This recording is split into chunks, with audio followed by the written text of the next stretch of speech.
Hello दोस्तों, आज मैं आपके लिए लेके आई हूँ एक बहुत ही इमोशनल सी कहानी, एक बहू बेटी जैसी। सीमा 10,000 रुपये अपनी सास के हाथ पर रखकर कहने लगी, माँ जी, यह पैसे आप अपने पास रख लीजिए। और इतना कहकर वह ऑफिस के लिए निकलने लगी। यह देखकर सास का गला एकदम से भर आया और भरे हुए गले से बोली, बेटी, मुझे इतने पैसों का क्या काम है। तब सीमा ने कहा, माँ जी, अभी 1 महीना ही हुआ है हमें इस नए घर में आए हुए। मैं रोज देख रही हूँ आपको कितनी चीज़ों के लिए खुद ही पैसे देने होते हैं और आप घर में किसी से पैसे नहीं मांगती। आप सब्जी लेती हो, फल लेती हो, काम वाली भी कभी कभी आपसे ही पैसे मांगती है और आप हर रोज सामने वाले गार्डन में घूमने जाती हो। आपका भी तो कुछ खाने का मन करता होगा या कुछ खरीदने का मन करता होगा, इसलिए आप ये 10,000 रुपये अपने पास रखिए। तब सास चेहरे पे मुस्कुराहट लाते हुए बोली, बेटी, पेंशन के पैसे तो रहते हैं ना मेरे पास। इस पर सीमा ने जवाब दिया, माँ जी, आप जब गार्डन में जाती हैं वहाँ अपनी फ्रेंड्स बनाइए। कभी मन हुआ तो उनके साथ पिक्चर देखने जाइए, उन्हें पार्टी दीजिए, अपने लिए कुछ नए कपड़े खरीदिए।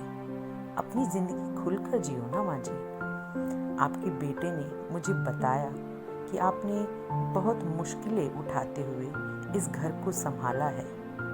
बड़े भैया अपने घर में खुश हैं, दीदी अपने ससुराल में खुश हैं और हम भी तो खुश हैं ना।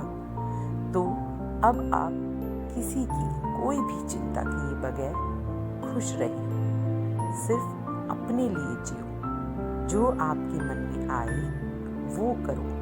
आपने बहुत जिम्मेदारियां उठा ली हैं। अब मैं जानती हूँ आपने अपनी कितनी मुश्किलें उठाई हैं इस परिवार को संभालने के लिए। इस घर को बनाने में भी आपकी कई इच्छाओं का गला घोटा गया है। बस अब जो हुआ सो हुआ। अब आप सिर्फ और सिर्फ खुद के लिए जियो। इतना सुनकर सीमा की सास ने कहा, बेटी, इतनी छोटी सी उम्र में इतनी बड़ी बड़ी बातें कहाँ से सीखी तूने। तब सीमा ने कहा, माँ जी, जब मैं 13 साल की थी तब एक दिन मेरी दादी बुआ के यहाँ जा रही थी। तब मेरी माँ ने 500 रुपये दादी के हाथ पर रखे और बोली, वहाँ बच्चों को बाहर घुमाने ले जाना, आप उनकी नानी हैं, बच्चों के खाने पीने पे खर्च करना, उन्हें खिलौने लेकर देना। इतना सुनकर मेरी दादी मम्मी के गले लगकर रोने लगी और कहने लगी, मैंने इतने पैसे आज तक कभी भी दिल खोलकर खर्च किए ही नहीं हैं, ऐसा बोलने लगी। तब से मेरी मम्मी और दादी का जो व्यवहार है आपस में, वो बिल्कुल अच्छा सा हो गया, सहेलियों जैसा हो गया।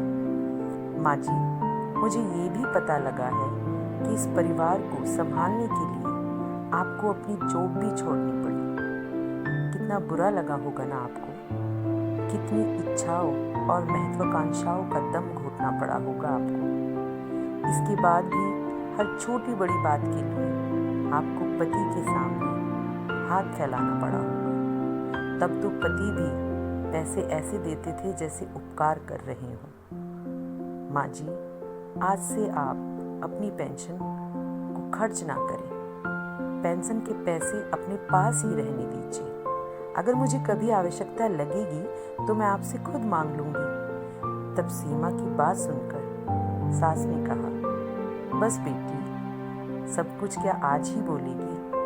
क्या तुझे आज ऑफिस के लिए देर नहीं हो रही है? जल्दी जा।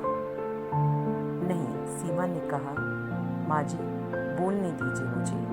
यह भी मैं अपनी खुशी के लिए ही कर रही हूँ। मेरी माँ ने हमेशा कहा कि 16-17 घंटे घर में काम करने वाली महिला को कोई समझता ही नहीं है।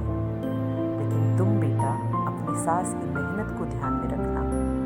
प्यार बोओगी तो प्यार ही उगेगा। तब सास ने भीगी हुई आंखों से बहू को गले लगाया और जब तक वह आंखों से ओझल नहीं हुई तब तक दरवाजे पर खड़ी रही और तब सोचने लगी, मुझे तो यह लगता था कि बहू के आने पर मैं इस घर की चार दीवारी में कहीं बंद कर रह जाऊंगी, पर मेरी बहू ने तो दरवाजा खोलकर मुझे बाहर का आसमान दिखा दिया। इस कहानी के लिए एक सुंदर विचार में रखना चाहूँगी। किसी की बेटी हमारे घर की बहू है और हमारी बेटी किसी के घर की बहू है। हमारी बेटी के पास वही लौट कर जाने वाला है जैसा व्यवहार हम अपनी बहू के साथ करेंगे। तो दोस्तों, ये थी मेरी आज की एक प्यारी सी इमोशनल सी एक बहू की कहानी। आप सबसे अनुरोध है कि अपनी सास को माँ स्वरूप मानिए और अपनी बहू को बेटी स्वरूप, तो घर स्वर्ग हो जाएगा। वीडियो अच्छी लगी हो तो चैनल को लाइक कीजिएगा, सब्सक्राइब कीजिएगा और कमेंट करके ज़रूर बताइएगा।